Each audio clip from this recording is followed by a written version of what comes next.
दोस्तों, मेरे प्यारे विद्यार्थियों, मैं श्रवण कुमार आज एक बार फिर आपका स्वागत करता हूं अपने YouTube चैनल भारत शिक्षा डिजिटल पर।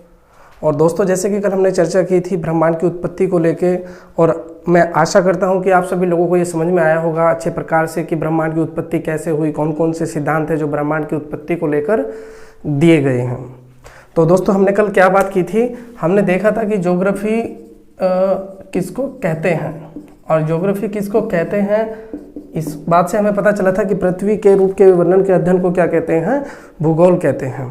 और इसके बाद फिर हमने देखा था कि जब अगर हम पृथ्वी के रूप के अध्ययन को ही भूगोल कहते हैं तो फिर पृथ्वी की उत्पत्ति कैसे हुई, और पृथ्वी की उत्पत्ति के पीछे ब्रह्मांड की उत्पत्ति। फिर हमने जाना था कि ब्रह्मांड की उत्पत्ति कैसे हुई, और उसको लेके हमने 4 थ्योरियाँ बताई थी आपको।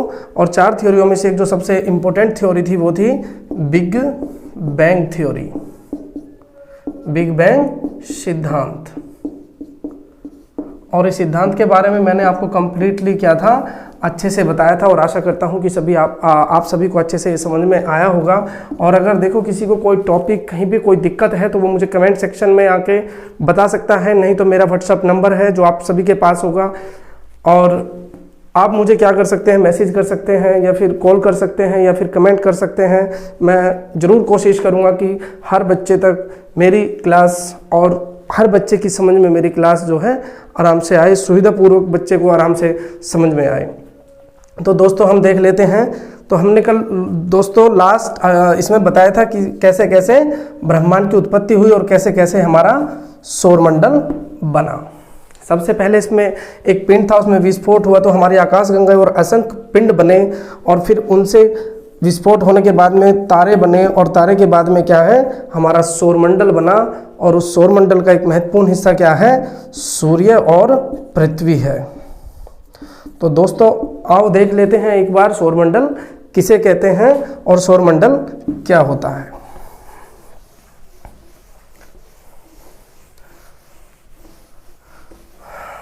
तो हम बात करने वाले हैं सौरमंडल की। सौरमंडल, या फिर कहे कि सोलर सिस्टम। तो दोस्तों, हम बात कर लेते हैं सौरमंडल, या फिर कहे तो सोलर सिस्टम। तो इसमें आप सभी को एक बात जान लेना बहुत आवश्यक है। जब कहीं भी मंडल आए, मंडल का मतलब होता है बहुत सारे इकट्ठे होकर के क्या बनता है, मंडल बनता है। सिस्टम भी किसी एक तंत्र का नाम होता है। सिस्टम या तंत्र किसको कहते हैं, किसको कहते हैं? जहां बहुत सारे अलग अलग यंत्र लग के एक कंप्लीट बने, उसको क्या कहते हैं, सिस्टम कहते हैं। जैसे हम कंप्यूटर सिस्टम की बात करते हैं तो यूपीएस, सीपीयू हो गया, हमारा माउस, कीबोर्ड, उन सबको कंप्लीट को मिला के हम क्या बोलते हैं, कंप्यूटर सिस्टम बोलते हैं। इसी प्रकार से देखो, सूर्य, सूर्य प्लस पृथ्वी प्लस ग्रह प्लस उपग्रह प्लस उल्का पिंड और अन्य बहुत सारे पिंड क्या है, मिलकर हमारे सौरमंडल का क्या करते हैं, निर्माण करते हैं। तो ये हमें बहुत आवश्यक हो जाता है क्योंकि हम पृथ्वी पर रहते हैं, और ये पूरा का पूरा क्या है, हमारा एक सिस्टम है जिसके कारण हमें ऊर्जा मिल पा रही है, जिस कारण हमारा जीवन चल पा रहा है, जिस कारण इस पृथ्वी पर जीव आज जिंदा है। इसका मतलब क्या है कि इनका सबका कारण क्या है कि ये समस्त एक सिस्टम है, और उसी के अधीन हमारा क्या है, जीवन चल रहा है। तो हम लोग सबसे पहले क्या करेंगे, सूर्य को पढ़ेंगे, और सूर्य के बाद फिर एक एक करके ग्रह को पढ़ेंगे। दोस्तों, जैसे कि मैंने कल तुम्हें बताया था कि सूर्य क्या है, एक तारा है। सूर्य क्या है, एक तारा है। और आप सभी ये जानते हैं कि सूर्य ऊष्मा का एक बहुत बड़ा स्रोत है, और ऊर्जा का भी क्या है, एक बहुत बड़ा स्रोत है। और समस्त पृथ्वी को ऊर्जा कहाँ से मिलती है, सूर्य से मिलती है। लेकिन हमारे अंदर एक क्वेश्चन उठना भी चाहिए, और ये उठता भी है, और ये एक बच्चे से लेके बूढ़े आदमी के दिमाग में ये क्वेश्चन जरूर उठता होगा कि आखिर सूर्य के पास इतनी ऊर्जा कहाँ से आती है। इसमें जरा सा भी संशय नहीं है कि सूर्य एक आग का गोला है और उसके अंदर एक क्रिया निरंतर चल रही है और जिस क्रिया का नाम है नाभिकीय संलयन। यही वो क्रिया है जिसके कारण हमें असीमित मात्रा में ऊर्जा प्राप्त हो रही है,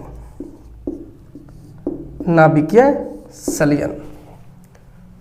देखिए दोस्तों, वैसे तो ये रसायन विज्ञान का विषय है, लेकिन हमें यहाँ एक बार ये समझ लेना बहुत आवश्यक है कि नाभिकीय संलयन क्या होता है।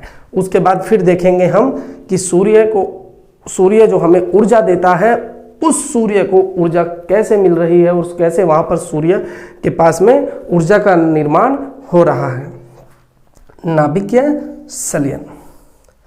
देखिए दोस्तों, दो चीज़ होती है, एक होता है नाभिकों का टूटना और एक होता है नाभिकों का जुड़ना। जब वो टूटते हैं उसको बोलते हैं नाभिकीय विखंडन और जब वो जुड़ते हैं तो उसको बोलते हैं नाभिकीय संलयन। तो जब दो या दो से अधिक नाभिक जुड़कर एक नया नाभिक एक नया नाभिक बनाए, दो से अधिक नाभिक जुड़कर एक नया नाभिक बनाए, इस क्रिया को कहते हैं नाभिकीय संलयन। तो सूर्य के अंदर ऐसा क्या हो रहा है? सूर्य के अंदर दो हाइड्रोजन नाभिक मिलकर क्या बना रहे हैं? एक नया नाभिक बना रहे हैं। इसके बनने से ऐसा क्या हो रहा है कि सूर्य के अंदर बहुत सारी ऊर्जा का निर्माण हो रहा है। इसके बनने से यह है दोस्तों, जब नाभिकीय संलयन की क्रिया होती है तो जब दो नाभिक मिलकर एक नया नाभिक बनाते हैं, गौर करना दोस्तों, दो नाभिक मिलकर एक नया नाभिक बनाते हैं, इन दो नाभिकों का द्रव्यमान, ये वाला जो एक नाभिक है तुम्हारे हिसाब से बराबर होना चाहिए। ये दो नाभिक मिलके एक नया नाभिक बना। सपोज दैट हमने 1 किलो मिट्टी इधर ली और 1 किलो मिट्टी का इधर ढेर लगाया और उन दोनों को मिला के एक नया मिट्टी का ढेर बनाया, तो आपके हिसाब से उस एक मिट्टी के ढेर का वजन और इन दोनों मिट्टी के ढेर के वजन के बराबर होना चाहिए। यदि ये 1 किलो का है और ये वाला 1 किलो का मिट्टी का ढेर है और ये भी 1 किलो का है, तो बराबर क्या होना चाहिए? 2 किलो मिट्टी का ढेर होना चाहिए। लेकिन नाभिकीय क्रिया में क्या होता है दोस्तों, ये भी 1 किलो मान के चलो, इसको भी 1 किलो मान के चलो, तो ये 2 होना चाहिए था, लेकिन ऐसा नहीं होता। यहाँ दो नाभिक मिलकर जब एक नए नाभिक का निर्माण करते हैं तो द्रव्यमान कम हो जाता है। और फिर एक महान वैज्ञानिक हुए E बराबर, जिन्होंने सिद्धांत दिया था E बराबर mc², और वो कौन वैज्ञानिक थे? Albert Einstein. ये वो सूत्र है जो हमें बताता है कि मास क्या है, एनर्जी में कन्वर्ट हो सकता है। तो यहाँ ठीक यही प्रक्रिया चलती है कि जब दो हाइड्रोजन के नाभिक मिलकर एक नया नाभिक बनाते हैं और वो नाभिक बनता है हीलियम का, और उसमें क्या होता है कि कुछ द्रव्यमान ऊर्जा के रूप में कन्वर्ट होकर हमारी पृथ्वी तक हमारे पास पहुँचता है। तो ऊर्जा का स्रोत दोस्तों आपको अच्छे से समझ में आया होगा कि सूर्य के अंदर वो कौन सी क्रिया है जो चल रही है, वो क्रिया है नाभिकीय संलयन, और अपार मात्रा में हमें क्या है, इससे ऊर्जा मिल रही है। अब दोस्तों 2-4 और छोटी मोटी बातें सूर्य के बारे में समझ लेते हैं।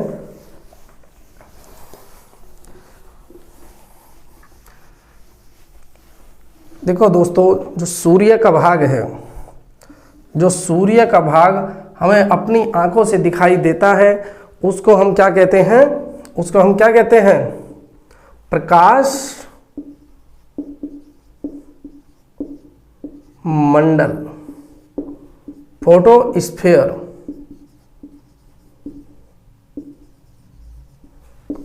उसको हम कहते हैं फोटोस्फीयर। और जब कभी हम देखते हैं कि सूर्य ग्रहण होता है, सूर्य ग्रहण और चंद्र ग्रहण की दोनों घटनाएं अभी बताई जाएगी इस क्लास, हो सकता है नेक्स्ट क्लास में या उसे नेक्स्ट क्लास में आए, लेकिन आपको सिर्फ अभी इतना ही समझना है कि जब सूर्य ग्रहण होता है, और सूर्य ग्रहण का मतलब ये होता है कि जब हम पृथ्वी से सूर्य को देखते हैं तो कहीं ना कहीं बीच में चंद्रमा आ जाता है और हमें सूर्य क्या है पूर्ण रूप से दिखाई नहीं पड़ता, उसका कुछ भाग दिखाई पड़ता है। जो वो कुछ भाग दिखाई पड़ता है वो वही शब्द है जिसको हमने अभी 2 साल झेला है। वो क्या है? कोरोना। सूर्य का वो भाग जो सूर्य ग्रहण के समय हमें दिखाई पड़ता है उसको क्या नाम दिया जाता है? कोरोना। ठीक है दोस्तों कभी कभी क्या होता है कि सूर्य से निकलने वाली ज्वाला परमाणुओं के रूप में अत्यधिक मात्रा में एक साथ निकल जाती है, उसको नाम देते हैं दोस्तों सौर ज्वाला। और जब आप सूर्य को किसी एक्सरे के माध्यम से या फिर अपने नग्न आंखों से देखते हैं तो आपको कहीं ना कहीं सूर्य के बीच में कुछ धब्बे से काले धब्बे दिखाई पड़ते हैं। उन धब्बों का नाम होता है दोस्तों सौर कलंक।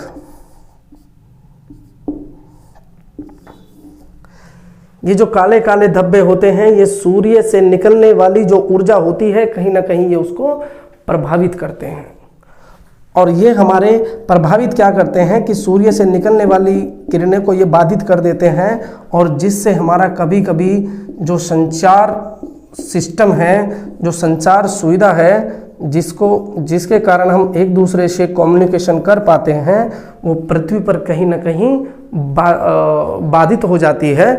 तो इसका क्या कारण है? संचार सुविधा का बाधित होने का जो कारण है वो दोस्तों क्या है? सूर्य के ऊपर जो काले धब्बे हैं जिनको हम सौर कलंक कहते हैं, ये वो धब्बे हैं जो हमारी संचार व्यवस्था को कभी कभी क्या है बाधित कर देते हैं।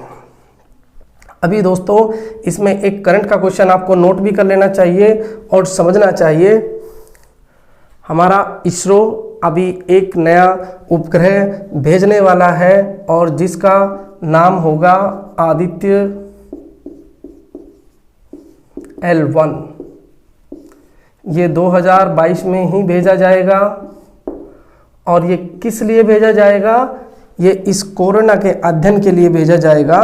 वो भाग जो सूर्य ग्रहण के समय हमें दिखाई देता है और इन सौर कलंकों के अध्ययन के लिए भेजा जाएगा, जिस कारण हमारी संचार जो सुविधा है वो क्या होती है? कभी कभी बाधित होती है।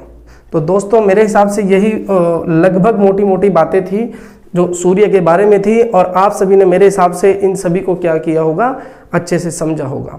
आपको इसमें यही 3-4 बातें याद रखनी है। ठीक है दोस्तों कि सूर्य का वो भाग, सूर्य को ऊर्जा, हमें सूर्य से ऊर्जा मिलती है और सूर्य को कहाँ से ऊर्जा मिलती है?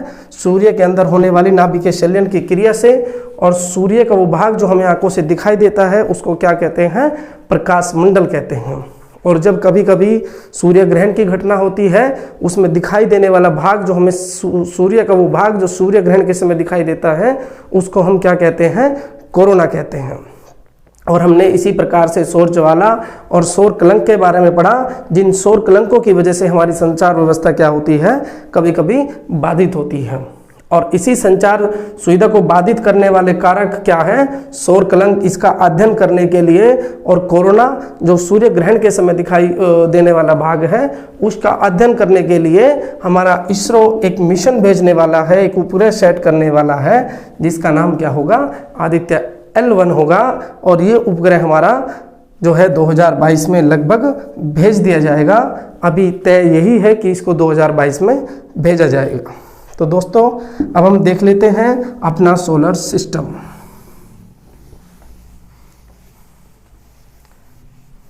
देखिए दोस्तों मैंने आपको बताया कि सिर्फ सूर्य ही नहीं, बहुत सारे ग्रह, उपग्रह और धूमकेतु, उल्कापिंड, बहुत सारे ये सब चीज़ें मिलके क्या बनाती है? हमारा सौरमंडल बनाती है। अब दोस्तों इसमें आपको देखना क्या है? मैंने आपको पहले ही बताया था, 2 थ्योरी बताई थी आपको दोस्तों, हम जियोसेंट्रिक और हेलियोसेंट्रिक। तो दोस्तों बाद में हम किस निष्कर्ष पे पहुंचे थे कि जियोसेंट्रिक, ये अपना निष्कर्ष से पहुंचे थे कि हमें जियोसेंट्रिक क्या है, क्या मानती है कि पृथ्वी मध्य में है, और हेलियोसेंट्रिक क्या मानती है कि सूर्य मध्य में है। तो दोस्तों हम सूर्य को स्थिर मानते हुए सौरमंडल का क्या करेंगे, अध्ययन करेंगे। तो दोस्तों अब मैं यहाँ देखो ये वाला जो है इसको आप समझिए, ये क्या है, हमारा सूर्य देवता जी है। ये क्या हुए, हमारे सूर्य देवता जी।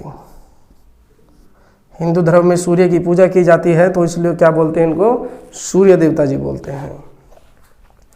इसके बाद इसके जो चारों, अब बात आती है ग्रह की। ये हमने क्या पढ़ा, सूर्य पढ़ा, ग्रह। दोस्तों ग्रह, सबसे पहले तो हमें ये सीखना है कि ग्रह होता क्या है। देखो सूर्य के अंदर अपनी प्रकाश है, अपनी ऊष्मा है, अपार मात्रा में ऊर्जा है। ये वो पिंड होते हैं जो प्रकाश रहित होते हैं, जिनके पास अपना प्रकाश नहीं होता। और ये वो पिंड होते हैं जो सूर्य के चारों तरफ चक्कर लगाते हैं। कहाँ चक्कर लगाते हैं, सूर्य के चारों तरफ। किसके चारों तरफ, सूर्य के चारों तरफ। इनका जो पथ होता है वो नियत होता है, फिक्स होता है। और एक कंडीशन ये भी होती है कि ये एक दूसरे के पथ को नहीं काटते, और इनका एक नियत आकार भी होता है। नहीं तो फिर क्या होता है, अगर इनका गुरुत्वाकर्षण बल एक दूसरे से बहुत ज़्यादा कम होगा तो फिर ये ग्रह की श्रेणी में भी नहीं आएंगे। तो दोस्तों हम देख लेते हैं यहाँ कि ये हमारा सूर्य हुआ, और सूर्य को चारों तरफ चक्कर लगाने वाले बहुत सारे आकाशीय पिंड हैं, लेकिन हम उनमें से सिर्फ ग्रह की बात करते हैं। और ग्रह कौन से होते हैं, जो अपने नियत पथ पर घूमते हैं और जिनका जो सूर्य के चारों तरफ घूमते हैं और वो प्रकाश रहित होते हैं, उनका अपना कोई प्रकाश नहीं होता। तो दोस्तों इसके चारों तरफ चक्कर लगाने वाले अभी हम कितने ग्रह पढ़ते हैं, 1 2 3 4 5 6 7 और दोस्तों 8। दोस्तों बहुत ध्यान से समझना है। 100% एक क्वेश्चन आता है, हमेशा आता है, पहले भी आया है, आगे भी आएगा। बहुत इम्पोर्टेंट चीज़ है। और अगर आपने ये वाला पिक्चर को अच्छे से समझ लिया तो मान के चलिए कम से कम 1-2 क्वेश्चन आपका बिल्कुल रेडी हो जाएगा। और बहुत इजी है, बस आपको थोड़ा सा ध्यान लगाना है और समझना है कि ये सूर्य के पास के चक्कर लगाने वाले, सूर्य से दूरी के अनुसार कौन कौन से ग्रह हैं, और ये हमारे सौरमंडल में सूर्य और ग्रहों की व्यवस्था कैसे है, इसको एक बार देखना है। ये हमारा क्या है दोस्तों, ये हमारा है सन। और सन के सबसे पास वाला ग्रह कौन सा है दोस्तों, बुध।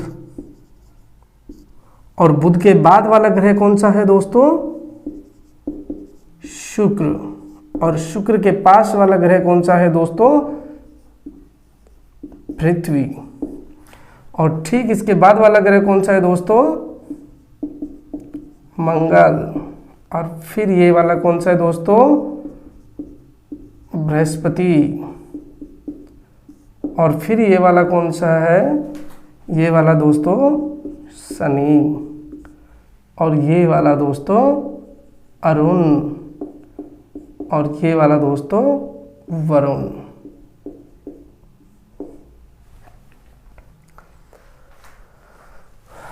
तो दोस्तों ये आपको अच्छे से याद रखना है, बुध, शुक्र, पृथ्वी, मंगल, बृहस्पति, शनि, अरुण, वरुण। ठीक है दोस्तों, अब इसको याद करने के लिए आपको क्या करना है, अगर किसी को नहीं भी याद होता है तो एक छोटी सी बात को समझ लेना है कि हमको बुध से ग्रह स्टार्ट करने हैं। कम से कम ये तो बात याद रख ही सकते हो कि सूर्य के सबसे नज़दीक वाला ग्रह कौन सा है, बुध है। और इसको याद करने के लिए सबसे अच्छी ट्रिक क्या है कि बुध में 2 जोड़ोगे तो शुक्र आ जाएगा। बुध, बृहस्पति और शुक्र में 2 जोड़ोंगे, पृथ्वी को संडे मान लीजिए और संडे की जगह पृथ्वी को रख लीजिए। और फिर 2 जोड़ोगे तो मंगल आ जाएगा, और फिर 2 जोड़ोगे तो दोबारा से बृहस्पति आ जाएगा, और फिर +2 करोगे तो शनि आ जाएगा। और बाद में अरुण और वरुण आपको फिर याद रखना पड़ेगा। तो फर्स्ट वाला और लास्ट वाले आपको याद करने हैं, बीच वाले में कोई समस्या है ही नहीं है। ठीक है दोस्तों, तो आपको ये क्या करना है दोस्तों, ये मैंने एक सिंपल सी बात बताई है आपको सिर्फ ताकि ग्रहों का क्रम आपको अच्छे से याद रह जाए। अब देखो दोस्तों, होता क्या है कि जो अपने अंदर वाले 4 ग्रह हैं 1 2 3 4, अब बहुत कॉमन चीजें यहां से निकल के आएगी। 1 2 3 4 इन वाले ग्रह को यहाँ से लेके यहाँ तक के जो ग्रह है इनको क्या बोलते हैं, आंतरिक ग्रह। क्या बोलते हैं, आंतरिक ग्रह। या फिर इनको क्या बोलते हैं, इनको बोलते हैं आंतरिक ग्रह के साथ साथ में इनको क्या बोलते हैं, टेरेस्ट्रियल। टेरेस्ट्रियल क्या बोलते हैं, टेरेस्ट्रियल प्लेनेट। ठीक है दोस्तों, और मैं दोस्तों आपको ये भी बताता चलूं, जो ग्रह का मतलब होता है, ग्रह एक ग्रह घर वाला भी होता है, लेकिन ग्रह का जो इंग्लिश मतलब होता है प्लेनेट, ये वर्ड लैटिन भाषा से लिया गया है और इसका मतलब होता है इधर उधर घूमना। तो दोस्तों आपको ये समझ लेना है कि बुध से लेके मंगल तक के ग्रह क्या है, आंतरिक ग्रह है। और दोस्तों बृहस्पति से लेके शनि, अरुण और वरुण चूंकि सूर्य के नज़दीक के नहीं हैं और ये बाहर वाले ग्रह हैं, तो इनको क्या बोलते हैं, बाह्य ग्रह। क्या बोलते हैं, बाह्य ग्रह। और दोस्तों अभी हम बताते चलेंगे इसके बाद, ये ग्रह इन ग्रहों से आकार में बहुत बड़े हैं, इसलिए इनको ग्रेट प्लेनेट भी बोला जाता है। इसलिए इन ग्रहों को ग्रेट प्लेनेट भी बोला जाता है। तो मेरे हिसाब से दोस्तों आपको ये अच्छे से याद भी हो गया होगा कि सन सूर्य के सबसे नज़दीक वाला ग्रह बुध है, उसके बाद शुक्र है, फिर पृथ्वी है, फिर मंगल है, फिर बृहस्पति है, फिर शनि है, फिर अरुण और वरुण। इस प्रकार से हमारा ग्रहों का क्रम है और आपको ये अच्छे से याद भी हो गया होगा कि ये 1 2 3 4 ये हमारे आंतरिक ग्रह है और ये हमारे बाह्य ग्रह है। अभी दोस्तों शुक्र और अरुण आपको याद रखना है, बहुत इंपॉर्टेंट क्वेश्चन है। शुक्र और अरुण दोनों ग्रह का घूमने का क्रम बाकी वाले ग्रहों से बिल्कुल विपरीत है। और विपरीत कैसे है, आपको पृथ्वी भी याद रखना है, सिर्फ पृथ्वी का याद रखना है, इनका और इसका खुद याद रह जाएगा। पृथ्वी हमारी किधर से किस दिशा से किस दिशा की ओर घूमती है, पश्चिम से पूर्व की ओर। तो आपको याद रखना है कि ये दोनों ग्रह पूर्व से पश्चिम की ओर क्या करते हैं, मूवमेंट करते हैं। कहाँ करते हैं, पूर्व से पश्चिम की ओर। कौन से वाले ग्रह, शुक्र और अरुण। और बाकी ग्रह, बाकी 6 ग्रह कहाँ घूमते हैं, पश्चिम से पूर्व की ओर। आपको याद रखना है, भूलना नहीं है, ये वाला ग्रह पूर्व से पश्चिम की तरफ को घूमते हैं, शुक्र और अरुण। और बाकी 6 ग्रह बुध, पृथ्वी, मंगल, बृहस्पति, शनि और वरुण किधर घूमते हैं, पश्चिम से पूर्व की ओर। तो दोस्तों ये इनके बारे में एक बिल्कुल बेसिक बात थी। इनको ग्रेट प्लेनेट भी बोला जाता है, इनको बाह्य ग्रह भी बोले जाता है। ये लोग ये 4 ग्रह जो हैं ये आंतरिक ग्रह हैं और इनके घूमने की दिशा बिल्कुल क्या है, विपरीत है। अब इसके बाद हम एक एक ग्रह को करके देखेंगे और 1-2 बात पहले यही जानते हुए चलेंगे। देखो दोस्तों, आप मान के चलो ये कोई ग्राउंड है, ये ट्रैक बने हुए हैं और ये क्या है, एक ग्राउंड है और ये बिल्कुल ग्राउंड का सेंटर है। सन को समझो कि ये सेंटर है। तो जब हम इसके सेंटर की बात करेंगे और समझेंगे कि एक धावक यहाँ पर दौड़ रहा है, दूसरा धावक यहाँ पर दौड़ रहा है, तीसरा यहाँ पर दौड़ रहा है और ये यहाँ पर और ये यहाँ पर और ये यहाँ पर और ये यहाँ पर।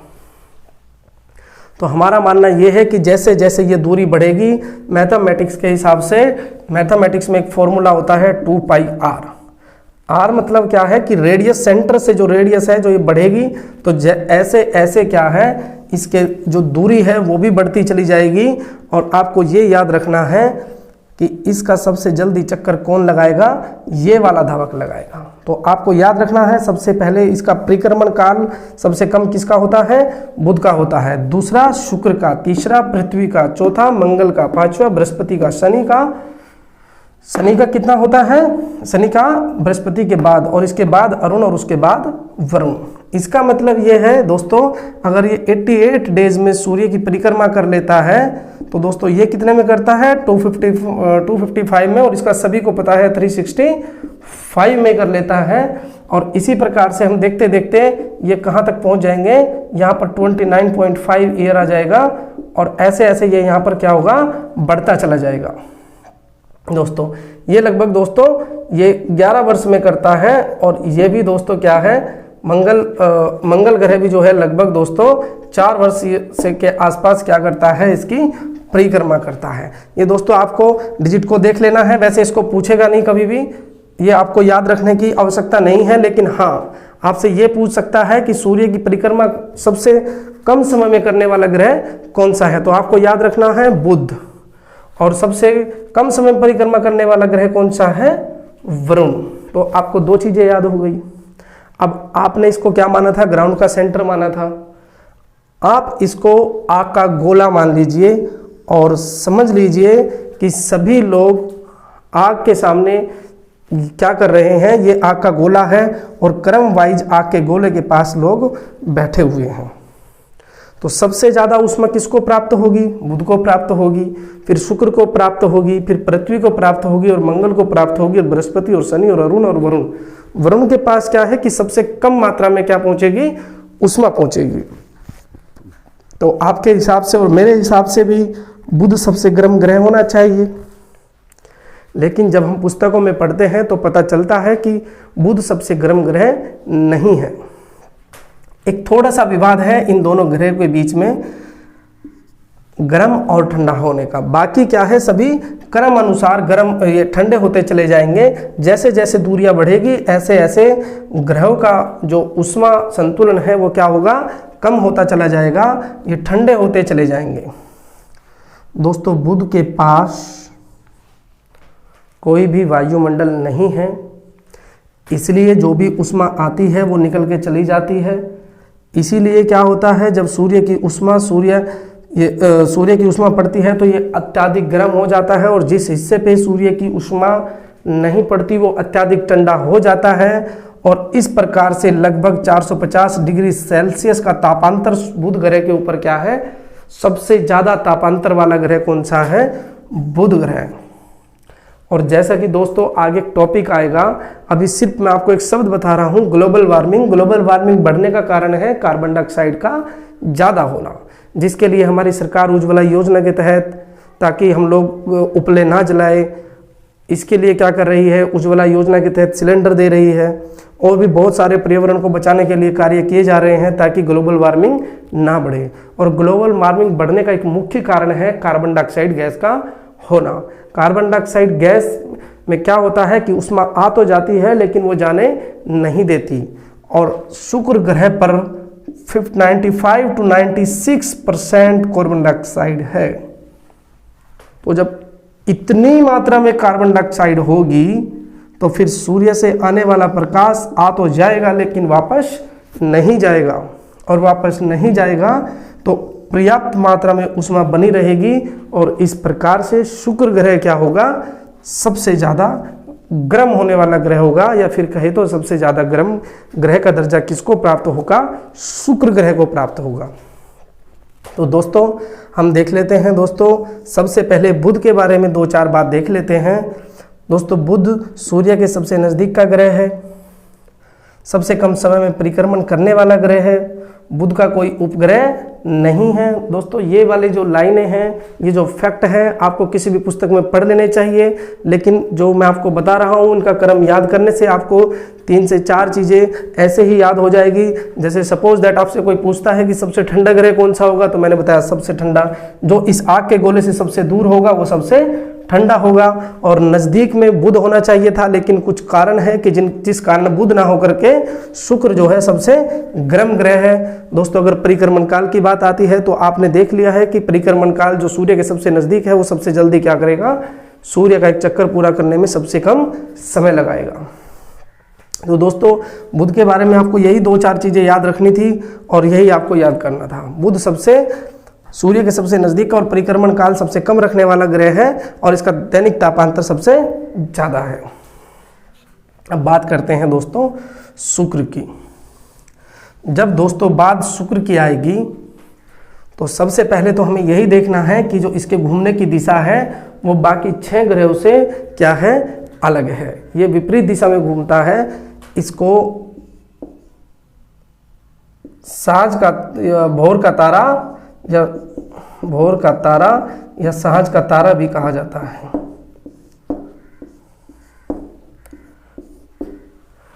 इसको भोर का तारा भी कहा जाता है। कारण क्या है कहा जाने का?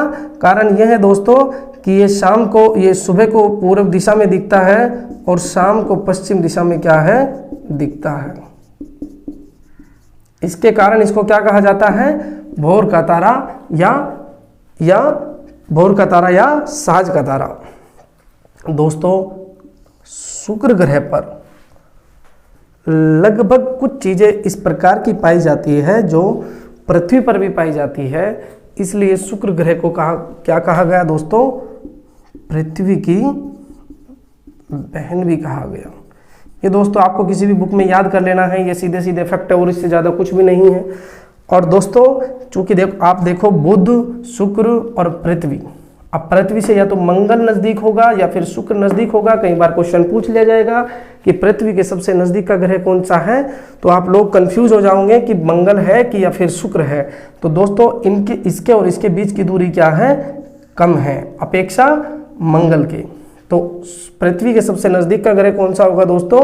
शुक्र होगा। और दोस्तों शुक्र पे मैंने आपको बताया था कि 95 से 96 क्या है? कार्बन डाइऑक्साइड है, गैस है। शुक्र पे दोस्तों फास्फीन गैस मिली है, और फास्फीन गैस मिलने का तात्पर्य ये है कि जीवन की अत्याधिक क्या है? संभावनाएं हैं। मानिए जीवन की अत्याधिक संभावनाएं कहाँ हो सकती है? शुक्र ग्रह पर हो सकती है। इसके बाद दोस्तों नंबर आता है पृथ्वी का, और जब हम पृथ्वी को पढ़ेंगे दोस्तों तो पृथ्वी के अध्ययन को आपको लगभग आप सभी जानते हैं कि पृथ्वी क्या है? वो ग्रह जिस पे हम निवास करते हैं, वो ग्रह जिस पे जीवन है, वो ग्रह जिस पे लोग अच्छे से मकान बन के ऐशो आराम के साथ में रह रहे हैं। ऐसा ग्रह जो मानवता के अनुकूल है, जो मानव की हर आवश्यकता को पूर्ति करता है। खाने के लिए भोजन, रहने के लिए मकान, सब कुछ कहाँ मिलता है? पृथ्वी के ऊपर मिलता है। ऐसी भौगोलिक दशाएं जो मानव के लिए बिल्कुल अनुकूल है, वो दशाएं कहाँ पर मिलती हैं? पृथ्वी के ऊपर मिलती है। दोस्तों पृथ्वी पर क्या है? 21% भाग पर जल है और 79% पर क्या है? स्थल है।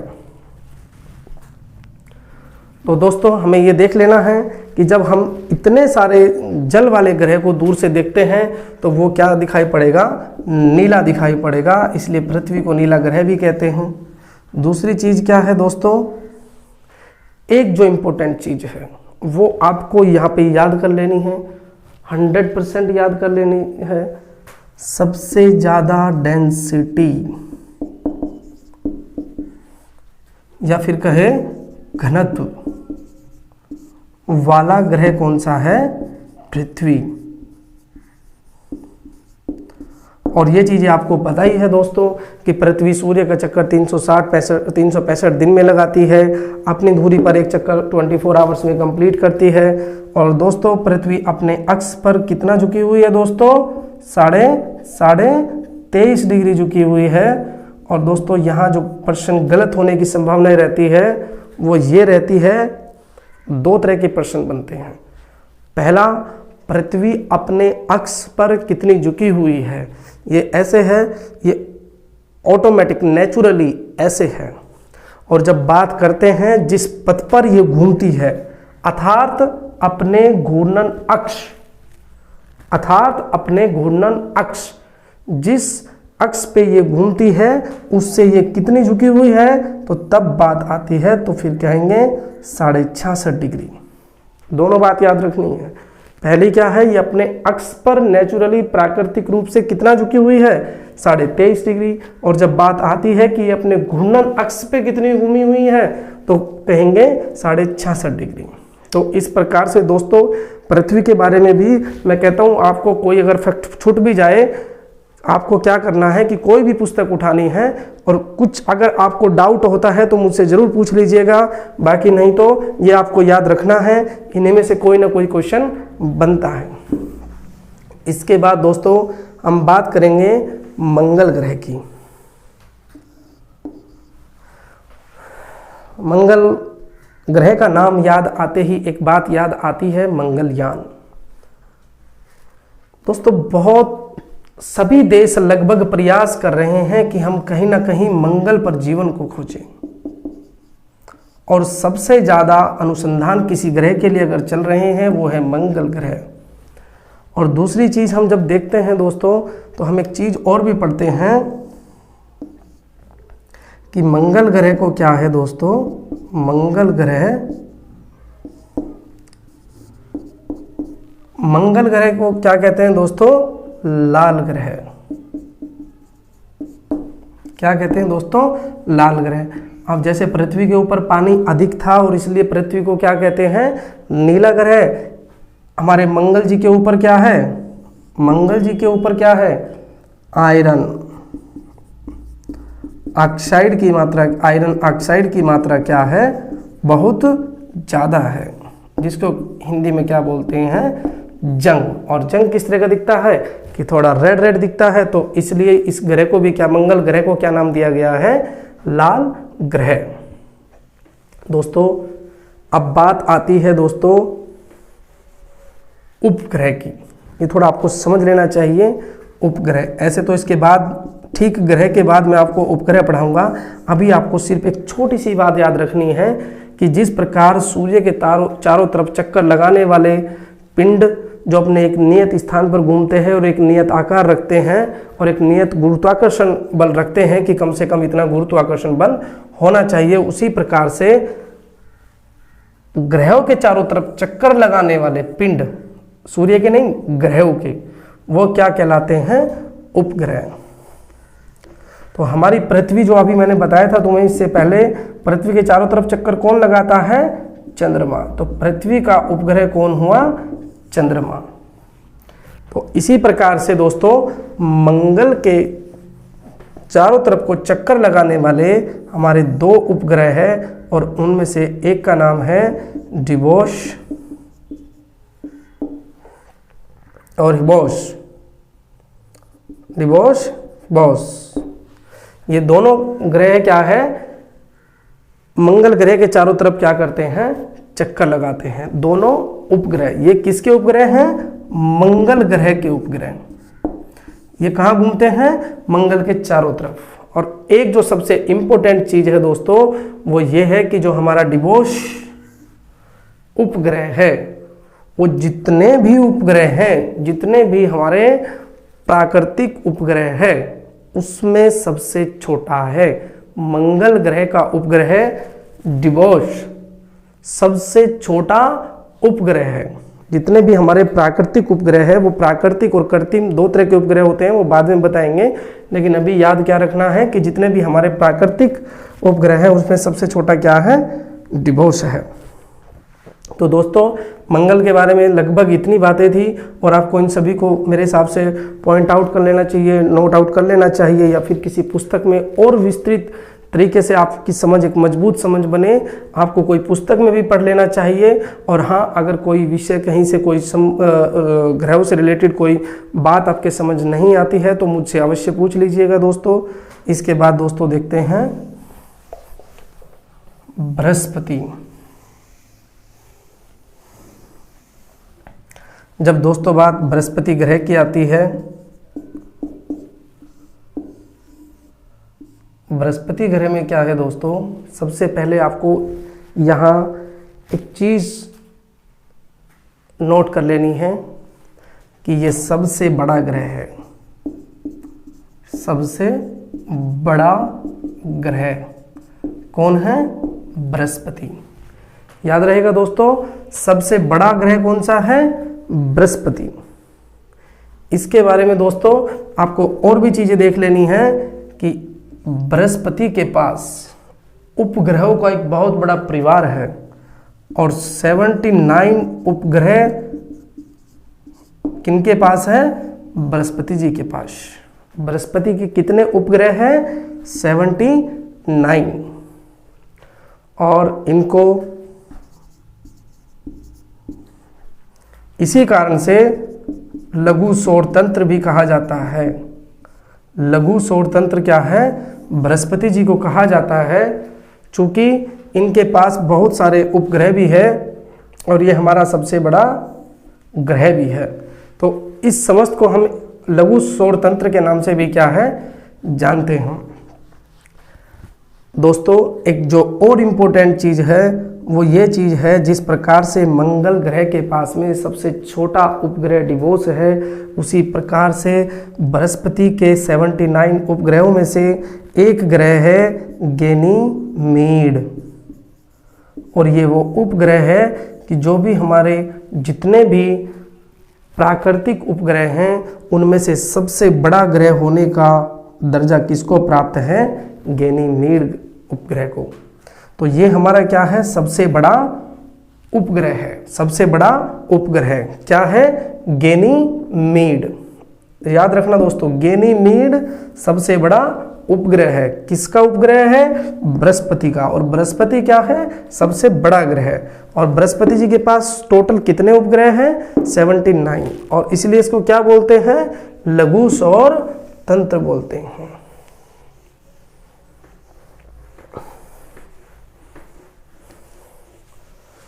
बृहस्पति जी के पास में हाइड्रोजन, हीलियम, मीथेन और अमोनिया, ये चारों गैस भी मिलती है। और बृहस्पति जी को, बृहस्पति ग्रह को या बृहस्पति जी को, बृहस्पति जी हम इसलिए मानते हैं क्योंकि हमारे एक ग्रह हैं जो हमारे, जिनके हम मानते हैं हिंदू धर्म में कि इन ग्रहों के कारण हमारे ऊपर कठिनाइयाँ आती है और कभी कभी हमारा जीवन बहुत ही सरल हो जाता है। तो इसलिए हम बृहस्पति के पीछे जी भी लगा देते हैं। और बृहस्पति ग्रह के पास में ये चारों गैस क्या है, विद्यमान है। और एक ऊर्जा भी है, रेडियो ऊर्जा। बृहस्पति के पास में अपनी ऊर्जा है, रेडियो ऊर्जा। और इसीलिए इनके पास में अपनी ऊर्जा है, इसीलिए इनको एक तारा और ग्रह दोनों के जैसा व्यवहार करने वाला क्या है, ग्रह बोला जाता है। तो दोस्तों आपको मेरे हिसाब से बृहस्पति के बारे में भी लगभग क्या है, सारी चीज़ें पता चल गई होगी। अब दोस्तों बात आती है शनि ग्रह की।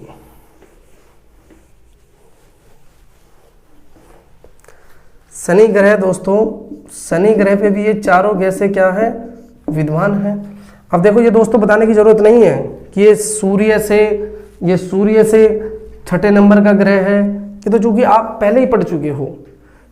शनि क्या है दोस्तों, शनि पे भी ये चारों गैसें क्या है, विद्यमान है, जो मैंने आपको अभी बताई थी। कहाँ पे, बृहस्पति पे। और सिर्फ शनि पे ही नहीं, बृहस्पति के बाद में शनि, अरुण, वरुण, चारों ग्रहों के पास में क्या है, ये गैसें है।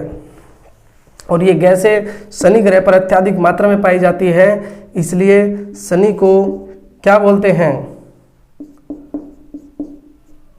गैसों वाला ग्रह या फिर गैस ग्रह भी बोलते हैं। किसको बोलते हैं, शनि को।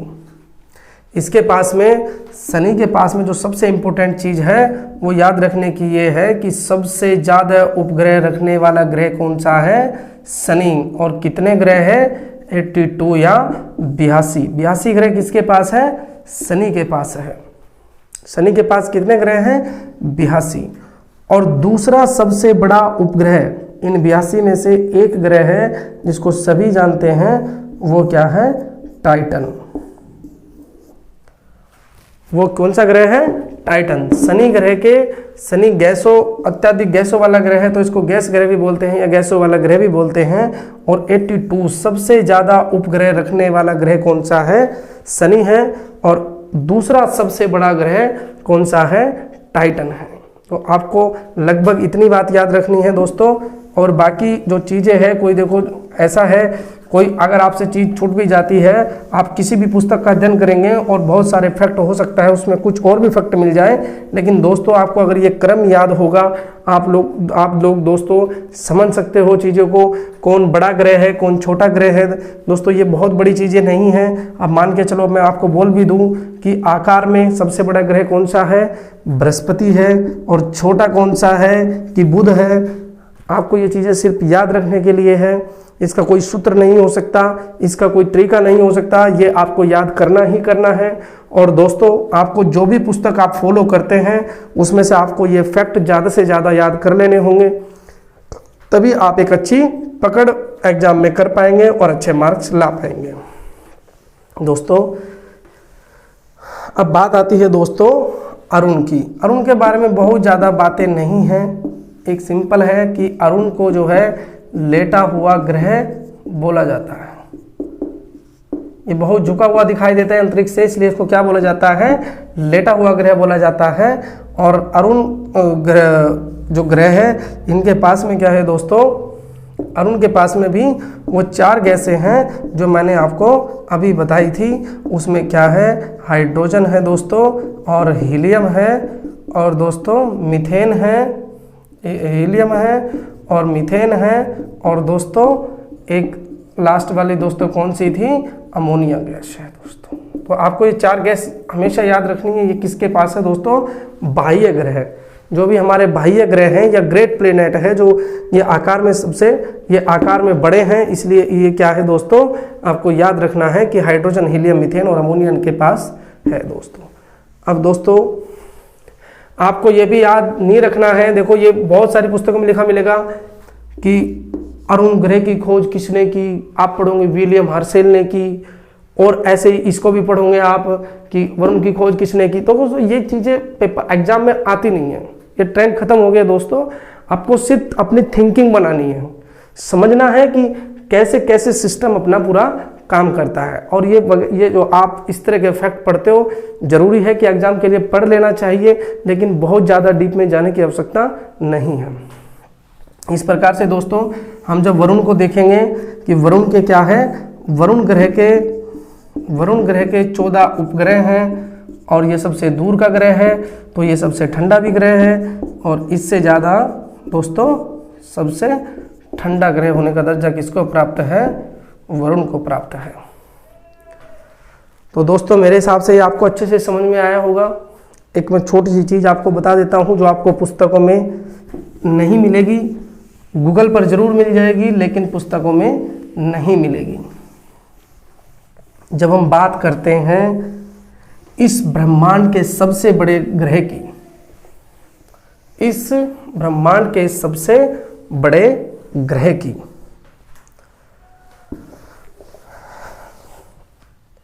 मेरे हिसाब से दोस्तों आपने कभी सुना भी नहीं होगा और पढ़ा भी नहीं होगा, लेकिन हमारे वैज्ञानिकों ने एक सबसे बड़ा ग्रह जो है वो अभी मेरे हिसाब से 5 वर्ष पहले करीब पता चला था कि हमारी पृथ्वी से लगभग 650 प्रकाश वर्ष दूर एक तारा है, और इस तारे का नाम है केल्ट 9। क्या नाम है दोस्तों, केल्ट 9। ये वो तारा है दोस्तों जो हमारी पृथ्वी से 650 प्रकाश वर्ष दूर लगभग है, और इसका नाम है केल्ट 9। और इसके चारों तरफ एक चक्कर लगाने वाला ग्रह है जिसको नाम दिया गया है केल्ट 9b। ये वही उपग्रह है दोस्तों जो इस संपूर्ण ब्रह्मांड का सबसे बड़ा ग्रह है। ये हमारी आकाशगंगा का हिस्सा नहीं है, ये कोई और तारा है। और इस तारे का दोस्तों ये क्या है कि ये सबसे बड़ा, इस तारे के जो चारों तरफ चक्कर लगाने वाला ग्रह है ये केल्ट 9b, ये क्या है, ब्रह्मांड का सबसे बड़ा क्या है दोस्तों, ग्रह है। और यह ग्रह दोस्तों हमारे सबसे बड़े ग्रह बृहस्पति से लगभग 2.8 गुना ज़्यादा है। बृहस्पति से कितने गुना ज़्यादा है दोस्तों? 2.8। तो दोस्तों आपको मेरी क्लास, ये वाली क्लास समझ में आई होगी। दोस्तों कहीं भी कोई दिक्कत है, कोई समस्या है, आप मुझे किसी भी समय कॉल कर सकते हैं। मेरा मोबाइल नंबर 9999662055, ये मैंने आपको लिंक में भी दिया हुआ है दोस्तों। और आप मुझे किसी भी समय व्हाट्सएप या कॉल इस नंबर पर कर सकते हैं, कोई समस्या आपको आती है। और दोस्तों आपको बड़े ध्यान के साथ में इन सभी चीज़ों को पढ़ना है और याद करना है और साथ साथ अपने नोट्स बनाते हुए चलना है। और दोस्तों कल हमारी क्लास जो होगी वो इससे आगे होगी और धीरे धीरे क्या है, हम अपनी ज्योग्राफी को जल्द ही क्या करेंगे, ख़त्म करेंगे। तो दोस्तों मिलते हैं कल अपनी क्लास में। ओके, धन्यवाद।